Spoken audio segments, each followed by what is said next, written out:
State employees in downtown Raleigh being told to work from home tomorrow in light of the security threat at state capitals across the country. Federal officials have warned states about possible armed protests related to tomorrow's inauguration. Our Capitol reporter Michael Hyland is live in Raleigh. Michael, several offices closed today out of concern for what could happen. Right, and the museums here near the Capitol, they've got signs up saying they're not going to be open again until after the inauguration.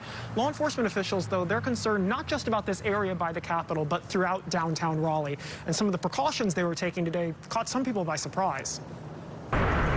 Sign after sign after sign of the concern in downtown Raleigh. More closures announced Tuesday ahead of Wednesday's inauguration. Federal officials alerted states about armed protests at Capitol buildings with a heightened concern following the attack in Washington this month. The state's Office of Human Resources told employees who work in the downtown government complex to work from home Wednesday if they aren't already due to the pandemic. Wake County courthouses also closed Tuesday, surprising even the security staff. We showed up this morning and they said no public. We had no clue.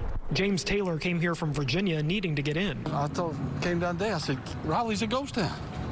And it's never like this in Raleigh. Brian Harris, who also came to the courthouse, says he's concerned about what could happen. It takes us back, we thought we'd be past this in 2021. Wake County District Attorney Lauren Freeman says they moved some services, including filing paperwork and cases, to another location. She said court officials also wanted to free up law enforcement to help with potential protests instead of providing security in courtrooms. What is your major concern about what could potentially happen tomorrow? I think right now, certainly law enforcement is very much prepared in the event that anything possibly could happen. What we don't want to see is some kind of repeat of what we saw in Washington, D.C. last week. Freeman says they haven't closed court before due to a threat of protests. She says she hasn't heard about a specific threat in Raleigh and that police are still optimistic that Wednesday will be mostly quiet.